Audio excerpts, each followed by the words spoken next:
हम लोग छोटे थे तो एक नारा सुनते थे कि हर जोर जुल्म की टक्कर में संघर्ष हमारा नारा है। क्या अब ना संघर्ष है ना कुछ है। क्या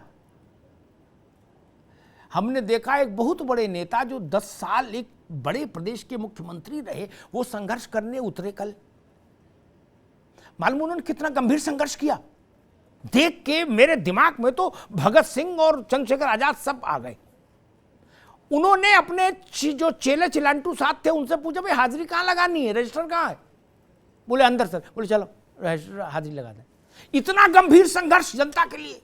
और गजब भाई, इतना संघर्ष नहीं करो, जनता पागल हो जाएगी, भावुक हो जाएगी, रोने लगेगी आप लोगों का ये त्याग देख के।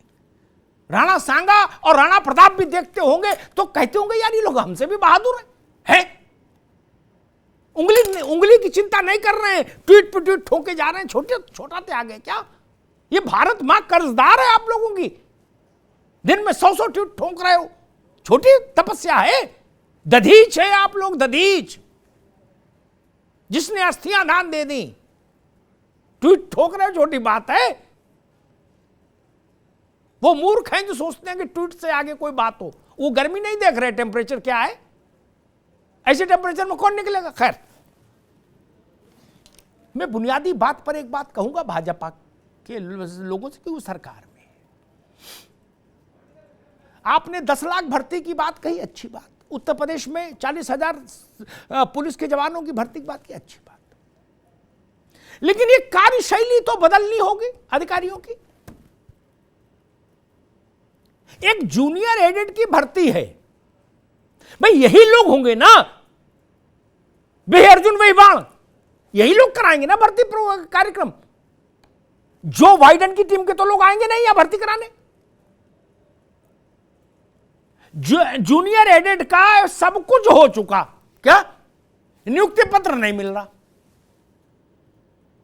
वो लड़के तबाह हो लिए। दिन में 1000 बच्चे मुझे कॉल करते।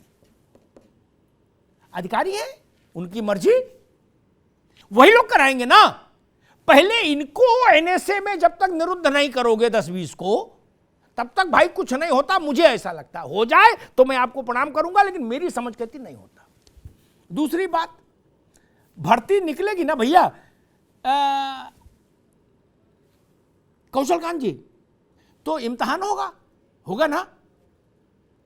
इम्तिहान में 10 पर्चे हैं मान लीजिए, उसमें 9 ठीक करा दिए जाएंगे। एक पर्चे में जो प्रश्न पत्र बनवाया जाएगा उसमें 10 सवालों में 3 गलत ठेल दिए जाएंगे। और जैसे ही वो पर्चा पूरा हो जाएगा, रिजल्ट बनने जाएगा, वैसे ही कोई रामलाल को श्यामलाल हाई कोर्ट में रिट कर देगा, हाई कोर्ट कागज सील कर देगा, और उसके बाद गई भैंस पानी में। बोलो सियावर रामचंद्र की जय। जिन्होंने पेपर बनवाया, पेपर बनाने वाले का चयन जिन्होंने किया, क्या आपने उनको जेल में डाला? नहीं डाला अभी तक। जिन्होंने पेपर बनाया, क्या उनको जेल में डाला? नहीं डाला।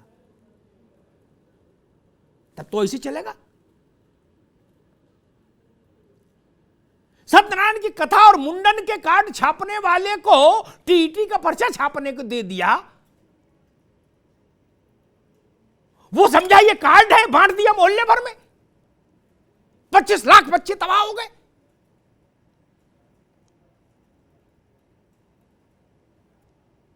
क्या शिक्षा मित्रों का मसला है?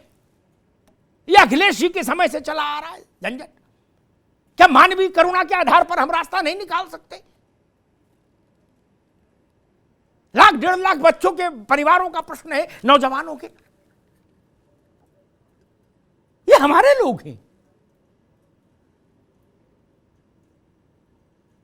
और मैं वही बात बार बार कह रहा हूं, सॉल्वर गैंग ये क्या है?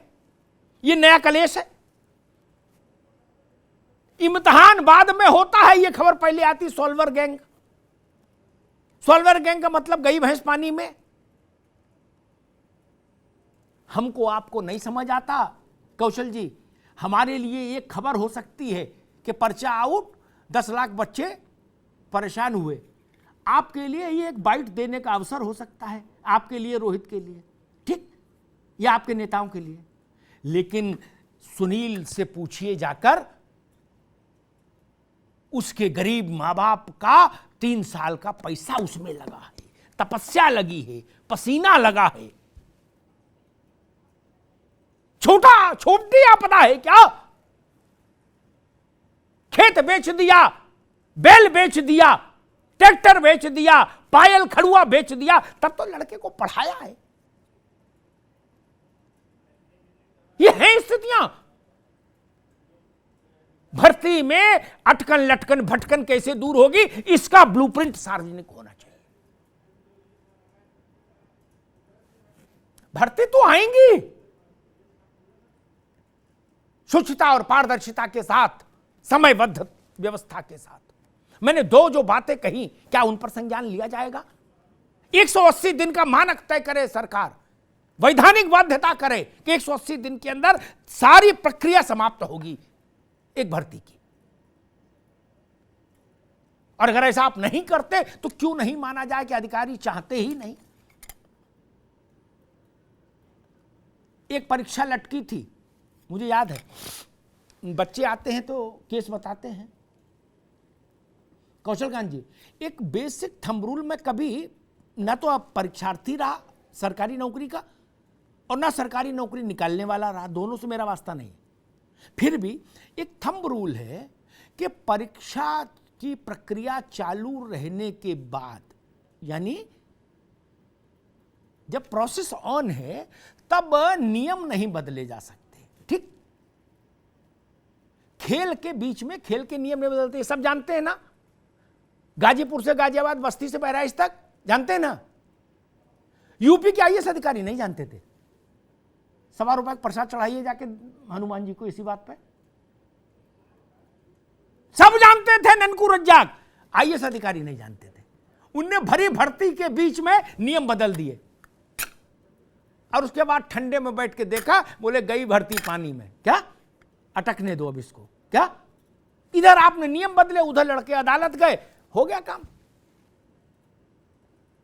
क्या उस समय की सरकार ने उन अधिकारियों को जेल भेजा? नहीं भेजा। भेजा होता तो यह स्थिति नहीं होती।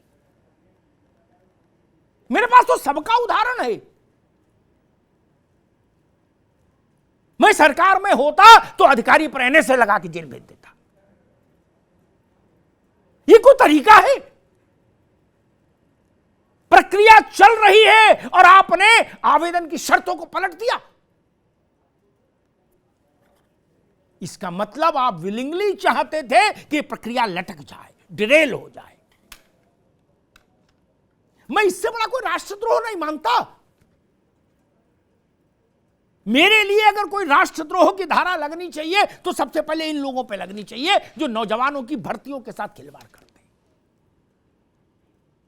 और दूसरी बात, सरकारी पद या तो कौशल भाई, या तो सरकारी पद नोटिफिकेशन जारी करिए कि अबॉलिश कर दिया, खत्म कर दिया, ठीक। और अगर खत्म नहीं है, वो कैरी ऑन हो रहा है, तो 6 महीने के भीतर उस पर भर्ती होनी चाहिए। ये नियम होना चाहिए। या तो खत्म कर दीजिए कि भाई लेखपाल खत्म कर दिया पद, ठीक है, आप मालिक हैं। लेकिन अगर खत्म नहीं किया तो सेवानिवृत्ति की 6 महीने के भीतर नई भर्ती ज्वाइन हो जाना चाहिए।